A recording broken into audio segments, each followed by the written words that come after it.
Hakika wema nazo fadhili, hakika wema nazo fadhili, hakika. Welcome to Moveable Dough. This is Steve Danielson. Each week, I get to sit down with a living composer and talk about their lives, their musical journeys, and of course, their music. Join me and take a peek inside the mind of a composer.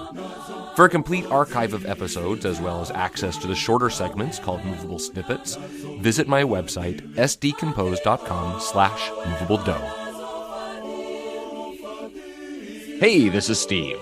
Thanks for joining me for this episode of Moveable Dough. My guest today is Nazo Zakkak. Nazo is an Orthodox Christian composer who is commissioned by churches and monasteries across the U.S. He earned a bachelor's degree in jazz studies from San Diego State University, and later an MFA in integrated composition, improvisation, and technology from the University of California, Irvine. In 2017, he released an album of New Orthodox hymns called Luxari. Nazo Zakkak, welcome to Moveable Dough. Thank you very much. So before we talk about what you're doing now, I want to go back to where you started. So I understood you started out as a pianist, yeah? Yes. It's definitely a story with lots of inner interwoven layers. I was a jazz pianist. I was always an improvising pianist in my early days. I would get lost, playing Rachmaninoff, and I would start improvising instead. And I found that to be a lot more fun. And so eventually my teacher said, you should go into jazz. And this is, when I was in elementary school, Wow. high school. And so I met this fantastic teacher at San Diego State University. His name was Rick Helzer, harmonic genius, just a very underrated pianist, and has literally a genius when it comes to complex harmonies, new harmonies. And so I was blown away by him, and I ended up studying with him. Got my bachelor's degree in jazz from SDSU. I didn't know what to do with a bachelor's degree in jazz. My parents, both of whom were engineers, and I always felt they had a mild sense of disappointment that their son, turned out to be a musician. But they were very supportive. And they actually encouraged me to go pursue a master's. And out of defiance, I applied only to one school, UC Irvine, and I applied to their integrated composition, improvisation, and technology program, ICIT program, which is fantastic, by the way, fantastic. So I applied, and I ended up getting a full scholarship and a TA-ship. And it was basically, I was looking for a reason to say no, because I didn't really want to do more schooling, but I couldn't. So I ended up going there, and I studied with, again, fantastic teachers, Kei Akagi, amazing jazz pianist, Michael Dessin, Ko Imazaki, Chris Dobrian, Cecilia Sun, lots of these were people that were basically my heroes in the field of avant-garde and jazz, experimental music. So during my school days, I ended up touring a lot, playing with a lot of fantastic musicians. We toured Mexico, New York. I had a blast. So jazz was definitely a part of my past. It still is influential, although I don't do much jazz anymore these days. So when you were growing up, experimenting with jazz piano and things like that, what did you do when you weren't doing piano? What did you do for fun? As a kid, you mean? Yeah, back when you were a kid. It's funny. Most of the time I practiced piano. I mean, I had little stints where I wanted to be a football player. And again, my dad, who actually was an athlete during his college days, just looked at me and said, no, you're a scrawny little kid. You're not going to do this. No. At one point I wanted to, I got into rocketry. And I feel like I could have done something with that.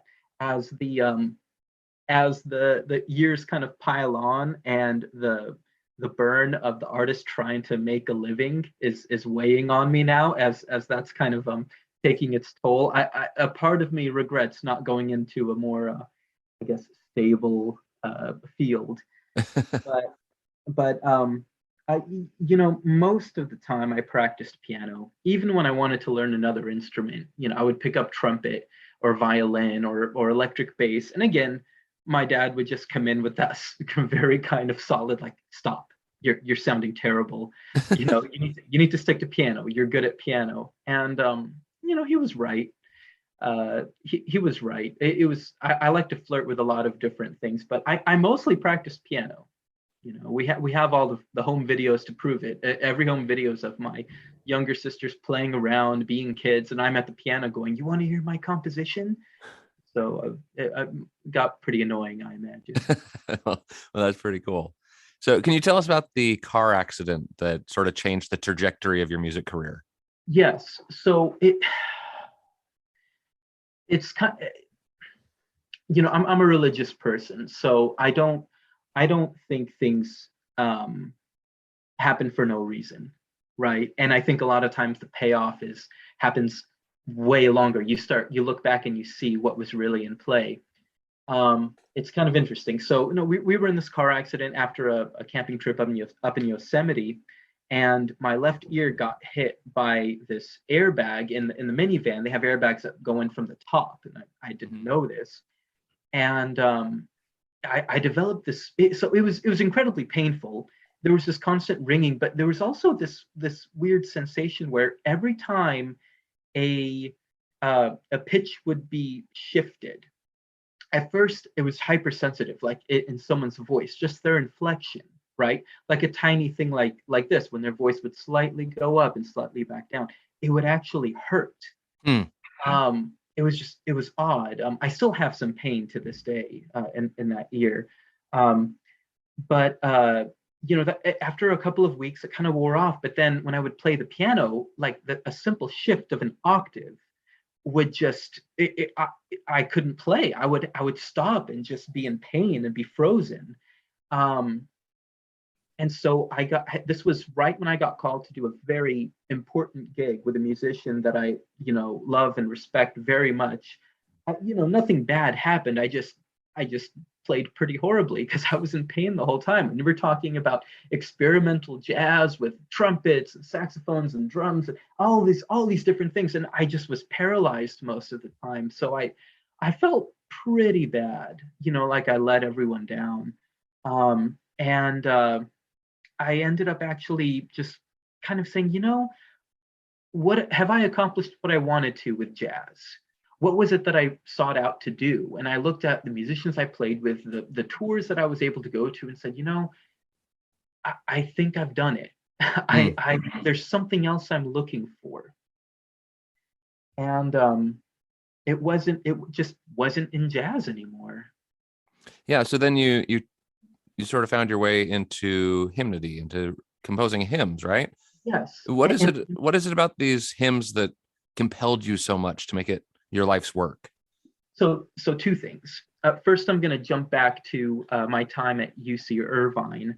I went in there kind of being the experimental pianist performer type of person, right? Sure. And that's what I don't want to make it sound bad. That's what they wanted me to be.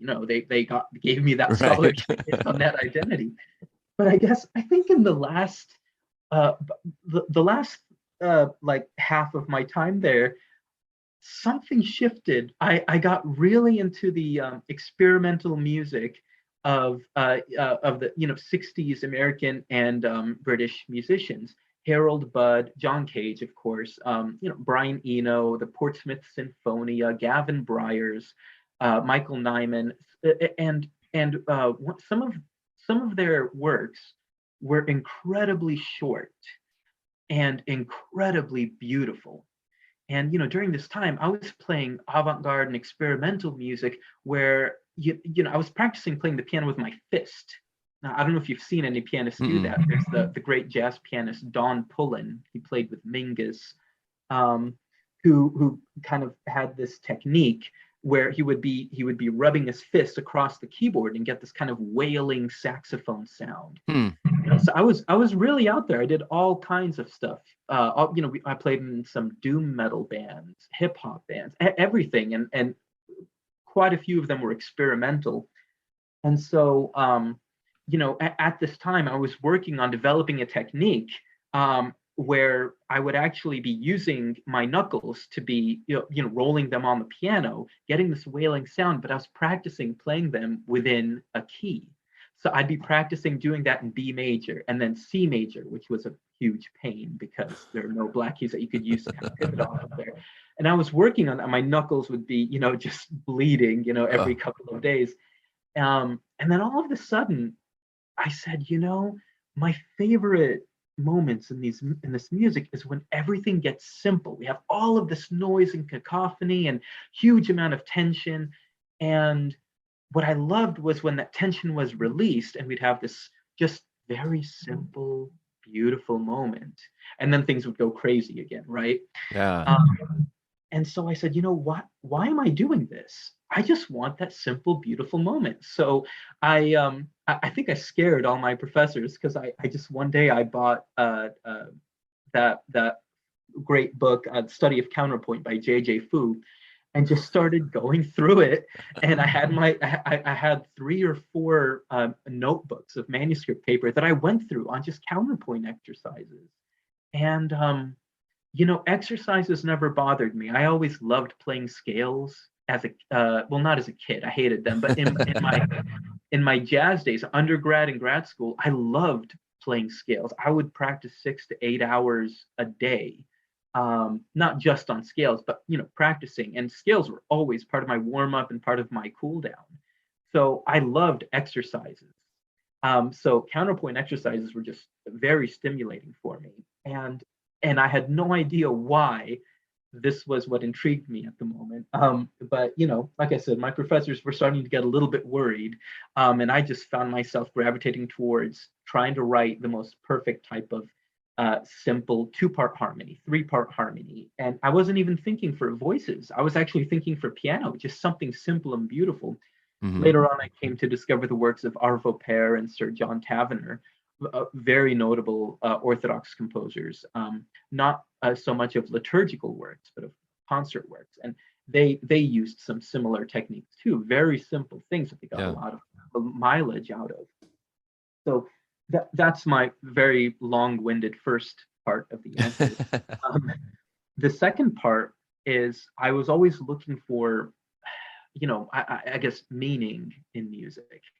And again, I have old compositions from my high school days where I was trying to, I'm trying to discover how can I make this G meaningful right now? And this is a question that is, it's a question that has been answered by several composers in our Western tradition. Most notably, I think Stravinsky was the one that said, the meaning is the score itself, right? Not so much the interpretation. There's no real visual behind it. It's what the composer wants. That's the meaning of the music. And I'm simplifying pretty greatly, actually. But I was never satisfied with that. I've always been looking for a mystical answer to things. And so what happened is during this time, I got disenchanted with music in general. I couldn't play jazz. I had hand injuries. I had an ear injury. And I ended up working for a company called Musica Rusica. They publish Orthodox scores by Russian composers. And the owner happened to be the choir director at my church at the time. And I didn't know this. I actually thought very poorly of church music at the time, made some very brash and arrogant comments to my friends about church music at the time, and they remembered because they saw what I ended up doing and they out. So but I started working for him, and I got to see some of these scores, and I had no idea that Orthodox music could sound like this. I grew up in a Greek Orthodox church, which is the tradition there is strictly Byzantine chant, which is you have a couple of chanters, and it's one melody that's sung, and most of the time you have another singer holding an esone, which is like the drone note, right? Gives the flavor of the melody, sets the mode. And I got used to that. Very Greek, very Arabic traditions too. Arabic uses Byzantine chant. So every church I went to, that's what I heard. We didn't have a choral tradition; we had chant. Mm-hmm. And all of a sudden, I'm listening to Rachmaninoff's All Night Vigil, and I'm looking at the score. I was allowed to take scores that misprinted. I was allowed to take them home. So I was always like eagerly awaiting when the printer would malfunction, and I'd be able to catch up that score and study it. So there were several composers and works within the Russian Orthodox choral tradition that I found inspiring, but most notably it was Rachmaninoff's All Night Vigil. Mm-hmm. And I actually copied that score by hand, the very old school way. I don't know if have you ever done that technique? I have. Yeah, there's, I think you either get it or you don't. I've assigned this to a few of my students in the past, and some didn't get it. But for those that did, you come away with something very deep, I think. Yeah. So I copied his score, and this the person who owned Musica Rusica, his name is Vladimir Morrison, just a titan in the field of Orthodox music. He brought this melody for a great doxology to me, and he said, we have a choir that's going to be coming to New York soon. Would you mind harmonizing this? You have a musical background. I see you studying the scores. Would you want to give it a shot? So, I spent weeks working hard on this to come up with the most basic type of score. It's, sticking around the kind of the primary chords, right? A few variations. And funny enough, that it was actually, I think, a pretty terrible arrangement, and I can tell you why later. But that piece ended up getting recorded.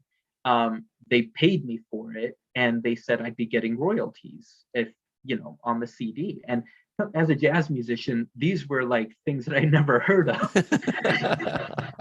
I was playing gigs just to get a dinner. So a part of it was like, okay, maybe I should be writing church hymns because they actually are paying. But the thing is, I started seeing how the music is meant to serve the words. And to me, that gave me the meaning that I was looking for. I'm no longer trying to make abstract music this concrete thing and say, you have to understand what this means. This is a holy melody. Now it's about serving the words. And I believe in the poetry of the Orthodox Church. And it's so beautiful and so powerful when translated right. And so that's been another struggle of mine too, finding good translations. But that's kind of what sealed the deal for me. The Orthodox hymns are typically fairly short, so that works for my kind of fascination with short, beautiful pieces. And the text of the Orthodox liturgics gave me the meaning that I was looking for. Nice. So I noticed on your website that most of your hymn scores are available for free download. So why did you decide to make them available for free? Well, I see myself as somewhat doing missionary work. I want my music to be accessible for people. Mm-hmm. This is to serve the church, it's to serve congregations. I'm not writing concert music. I rarely do. I've gotten a few commissions like that, and it's been fun because you get to finally stretch out and you don't have to keep toning things down, right? Mm-hmm. But this is music that's meant to be simple. It's meant for the people to be able to sing along to if they want. But congregational singing is kind of a tradition in at least American Orthodox churches. Yeah. And mainly when I was a kid, I remember hearing Orthodox hymns that would just take forever to sing, and they were so boring, and I'd start falling asleep or start acting out in church. And I know this is a weird thing to kind of base it off of, but I listened to it as a kid. I'm like, would 9-year-old Nazo be able to listen to this? Would he find any parts of this hymn cool? Sure enough, I get lots of videos from parents who are recording their kids singing my hymns. Oh, that's awesome. So it's almost like the best compliment you can get, you know. But yeah, I want it to be free because I have a Patreon set up, where thankfully I can get a little monthly income to support this. But I always want the music to be free. I've actually pulled my music from publishing companies, because I want it to be free so that anyone can sing it without any worries. That's awesome. One of the things I appreciated on your website was the humor in your bio. Oh gosh. Well, it stood out as a stark contrast to the very serious tone of the rest of your site and your music. Do you ever have the opportunity to incorporate this humor side of your personality in your music? I'm glad you say the word humor. I'm gonna go say this to my wife right now. I think she heard me because I just heard a big sigh coming from the kitchen. Um, well, honestly, I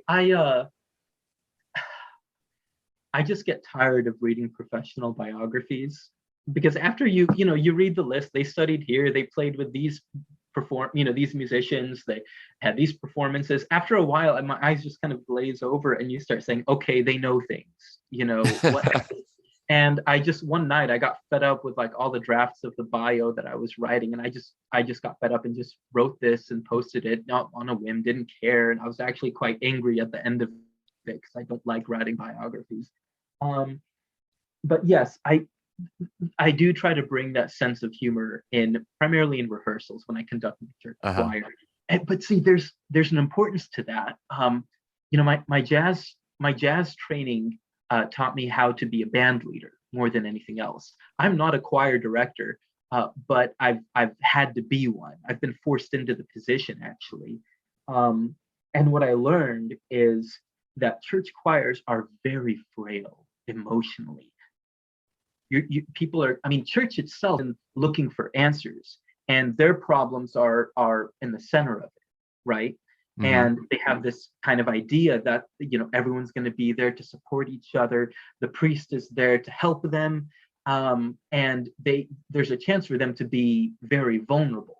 And so, as a choir director, just pointing out that the altos sang the wrong note was enough to send some of them into this shadow, this terrible mood. And so I just had to be in great spirits, had to joke around. Sometimes you have to take the blame. You have to say, that was my bad. I gave us a bad start there. Let's do that again. Because it's not, I know this is a weird thing to say, but it's not about the music at that point. People are more important than that. If the music is meant to serve the words, then how much more should I be striving to help these people sing confidently, sing in their best, state possible? Yeah. So yeah, I try to bring a sense of humor into it, and hopefully not too much to the actual liturgy itself, because that is a serious moment. But even then, there's a sense of joy throughout it. Yeah. All right. Well, I've got one more question for you before we take a quick break. And this actually comes from one of my middle school students. I teach middle school, and I asked them what they would ask a composer if they could sit down with them. So my student Elise asks this. She says, since becoming a composer, do you listen to other composers' music differently? Yes. Oh, big time. Well, my training through all of my school days has given me quite a good ear. So you would be transcribing music just from the audio itself, right? But then after a while, you don't even need to write it down. You can just hear what's going on. So yes, oh, absolutely. Since I started identifying as a composer, I almost stopped sitting down and enjoying music, and I was analyzing it the whole time, going, what's going on there? And I would say, I know this isn't what Elise is asking, but more so as a parent, as a recent parent, having no time to actually compose anything that I listen to, whether it's the Disney soundtracks that my 4-year-old wants to hear, or anything that's going on in the background. I'm instantly analyzing it, going, okay, what's the snare doing there? What's the hi-hat doing? What's and just kind of creating a little notation in my head. So yeah, absolutely. Awesome. All right. Well, we're going to take a quick break, and when we come back, we'll listen to some of Nazo's compositions.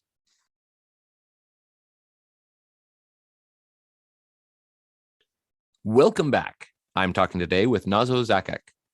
We're going to start today with Gladsome Light. So this is a Vesper hymn. And did you write the text on this one?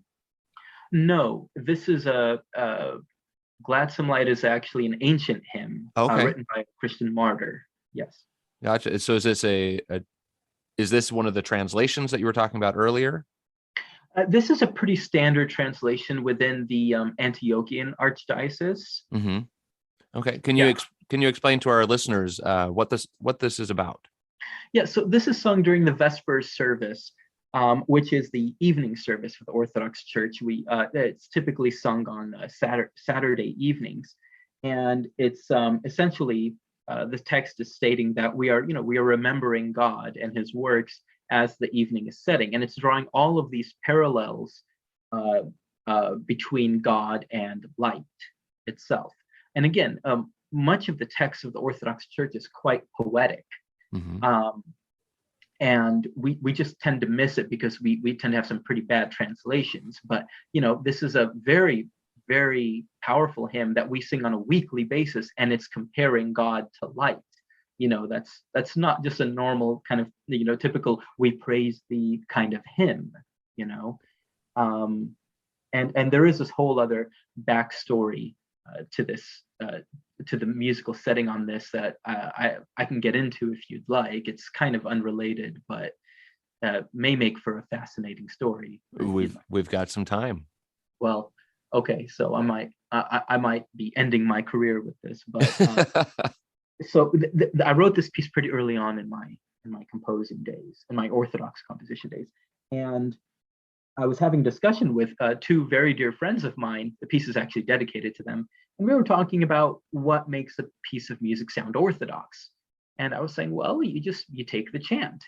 Every Orthodox tradition, everywhere from Bulgaria to Romania to Greek, Russia, everywhere, they have their chants. And you just arrange the chant and it can sound Orthodox. Like, it's not a problem. And they dared me to come up with a new chant. Oh, that's easy, and I'm pretty cocky at this point, right? Because I haven't done any of this yet. Oh, that's easy. And then one of them goes, well, wait a minute, let's take this a step further. Can you take a Disney song and write an Orthodox hymn based off of that? And of course, in my arrogance, I go, yeah, easy. And so they give me the song "Love is an Open Door" from Frozen. And immediately, as soon as they say that, I start humming da da da da. I go, yeah, easy, I got it, right?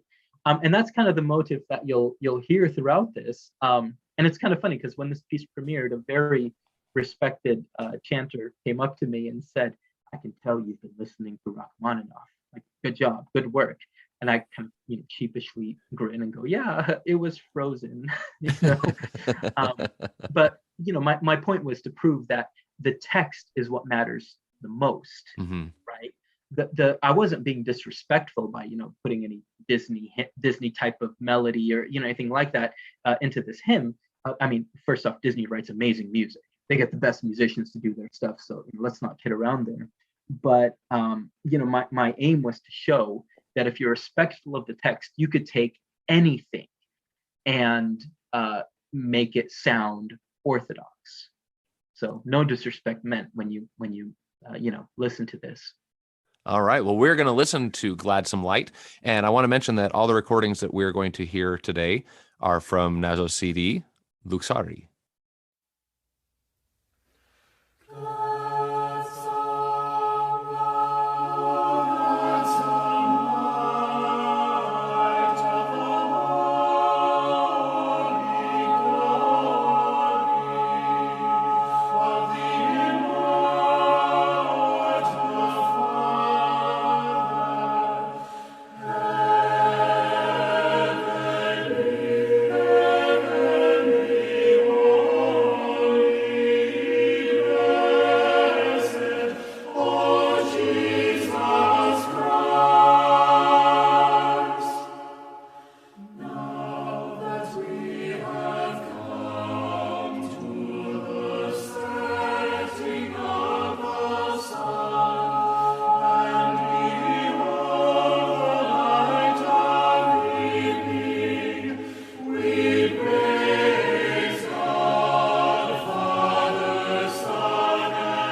All right, we're going to go next to your Canon of St. Andrew. So this hymn was written for Lent.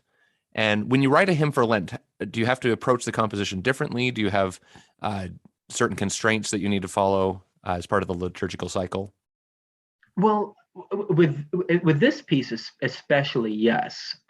This canon is just the very first ode of well, I want to say typically a canon is 13 odes, and if I remember correctly, forgive me. Ever since I've had kids, I've been forgetting absolutely everything. I want to say the canon of St. Andrew has significantly more than 13 odes, if I remember correctly. Um, the biggest thing about this piece is having the mood be right. If you listen to the words for the canon of St. Andrew, it's very penitential, very humbling, and very kind of acknowledging your own sins, kind of taking responsibility for your own mistakes, carrying your own cross. When we recorded this, actually, the choir, the Adelphos ensemble that recorded this, by the end of this piece, they were worn out. And you'll hear the music isn't difficult, but they were just sitting down. They were, there was a gloom about all of them. I had to go in there and have a few, encouraging words and attempt to lift their spirits, because this is some pretty heavy stuff. And what I wanted to do is I wanted to see, so a lot of my music is written to be very short, very beautiful, very memorable, and that's my goal. And I wanted to test myself with this hymn and say, look, can I actually kind of withstand the test of Lent? Can I apply, these same techniques, and can I basically apply my music to this fire of Lent, and can it stand? Can it still sound penitential and not just, like a sweet hymn that you would sing? All right. Well, let's take a listen here to the Canon of St. Andrew.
Bitterly wounded.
All right, our next piece today is I Have Thee.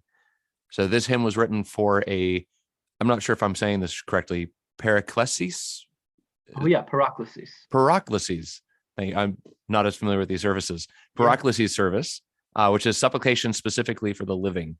So what was the occasion surrounding you writing this piece? Well, so this is early on in my Orthodox composing days. I had written, the great doxology that I mentioned before, and I didn't really have any sense of direction. In a sense, it was actually quite beautiful because I could write whatever I wanted. Now, the more I know, the more limited I guess I feel by it in an odd way. I know that's not typically how the saying goes, but for me, it's true. But back then, I was going through a pretty dark phase in my life, where dealing with kind of in my mid-20s depression, some some other darker stuff. We don't need to go there. And a friend of mine just invited me to a Paraclesis service, and I went, and it was this Paraclesis service was dedicated to the Mother of God, and throughout all of it, it's almost as if they just laid all their woes just bare. It was dark, everything was, I mean, not just penitential, but confessional. It was saying like, I carry this darkness with me. I can't see a way out. Mother of God, pray for us. Mother of God, entreat your son to help us. And at that moment, again, I just kind of stood in church, frozen. I couldn't believe that we had services that acknowledged this type of darkness. And by the end of the service, I was in tears. I went up to the priest and asked him, "Can I get a copy of this Paraclesis book? I want to read through this." And of course he let me. And I went home and I poured through it. I still have that copy. It just has markings all over it.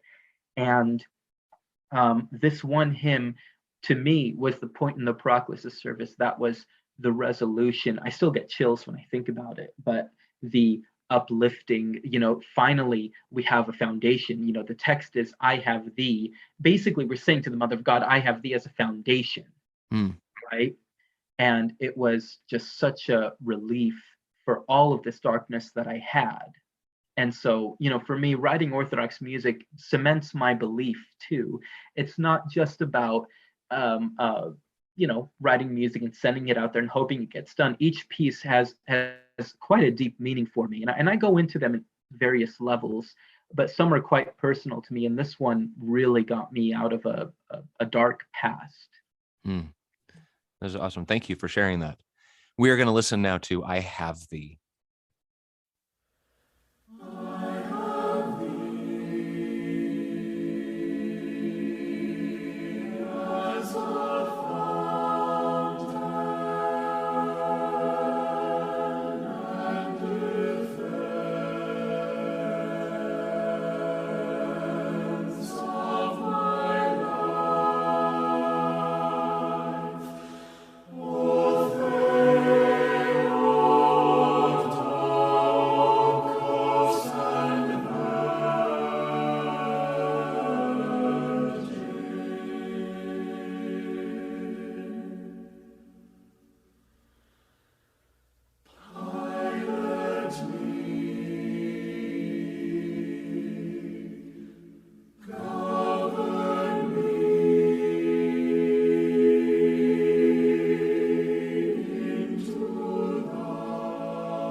All right. Well, our last piece today is The Angel Cried. So I understand this was a commission that you had in which you based the piece on a Romanian chant. Can you tell us about the commissioning process for this piece and how you dealt with the chant? Yes, the process was quite simple. My commissions are actually quite simple. I just say, what do you want? And then I go do it. I bend over backwards to make it happen. And so for this piece, this lady wanted, her favorite melody was this hymn of The Angel Cried in Romanian. And she sent that to me via YouTube, which I think you will hear very soon. Just a snippet of it, and I ended up transcribing it. And so this is how I developed my process of working with chants. Typically, when you get a great Orthodox melody, everyone wants to sing it. There are these classic Orthodox hymns, and everyone wants to sing it. So we translate it to all the languages. Now, most of these, are Greek or Arabic but they're not written in English initially. So what happens is we get these chants, and people will just force English words into it, and you get this terrible. It's a terrible hymn with a beautiful melody. You suddenly you find yourself singing a huge accent on the word the, or the word and will be receiving like a 7-note run, or the climax of the piece will be on just these words that like aren't powerful, right? Or it will be the reverse of tone painting, where the melody will go up and the words are you trampled down death, and it's just things that make kind of no sense. And so I was always a proponent of rewriting the chant. And so what I did is I wrote this entire chant down. I analyzed how it's built. I broke it up into little cells, and I took the text and I essentially recomposed the chant. And in that regard, I'm very proud of how this hymn turned out, because it flows in the English language. I'll be the first person to say, my music isn't, it's nice, but it's not like incredibly beautiful. It's simple music, right? What I will say is that it's written well, and it's written with English in mind. And for Orthodox music, that's something that we are lacking very much. All right. Well, we're going to first listen to the Romanian chant. If I say this correctly, Ingorul strigat, followed by The Angel Cried.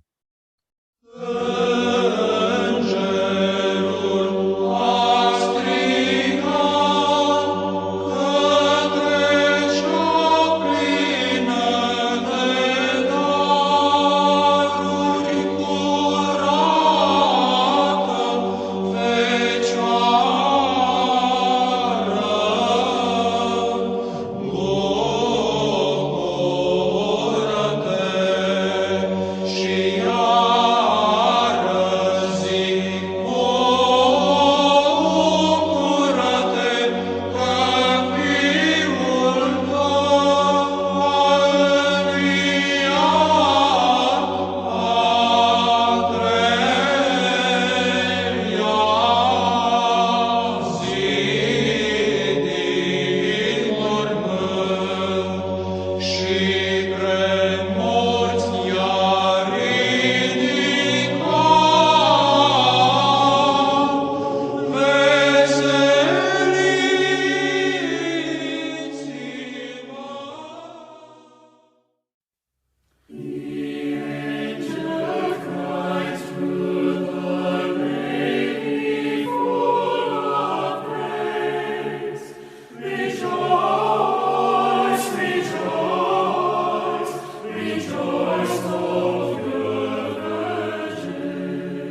All right. Well, Nazo, what are you working on now that you can tell us about?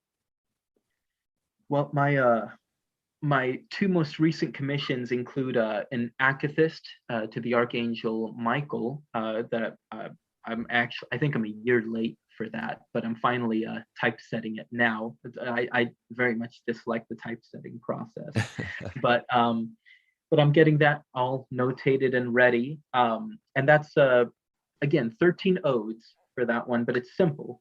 And then I've been commissioned by the Chinese language division of Ancient Faith Ministries to write a divine liturgy in Chinese. And that's been, we actually just tracked a few pieces for that. It's unlike anything I've ever worked on. It's kind of amazing to hear, in Mandarin, this liturgical setting that you're very familiar with. Sure. And so that's been a lot of fun. That's been a lot of, it's difficult to manage writing something that sounds, orthodox, based in chant, right? But also something that is identifiable to the Chinese thinker as well. It's a challenge that I feel has come at the right time, because I was looking for something that just would, blow my mind with its difficulty lately. And yeah, it delivered, So where could my listeners learn more about you and your music? What's your website? My website is Zakkak.com, just my name. And I have a Patreon, just patreon.com/Nazo. That's Nazo. I don't really do social media. I don't do well on social media as a person, so I don't do any of it. So just that, my website and my Patreon. Sounds good. Well, hey, listeners out there, make sure that you tune in next week for our special 50th episode. Make sure that you have subscribed to Moveable Do on your favorite podcast provider, so you'll receive notification for new episodes as soon as they launch. Check us out on Apple Podcasts, Google Podcasts, Spotify, CastBox, or anywhere else you can find podcasts.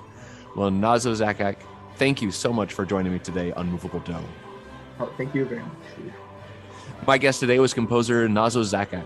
If you have a recommendation for a future guest or an idea for the show, please email me at moveabledo@gmail.com. This is Steve Danielson. Keep the music moving.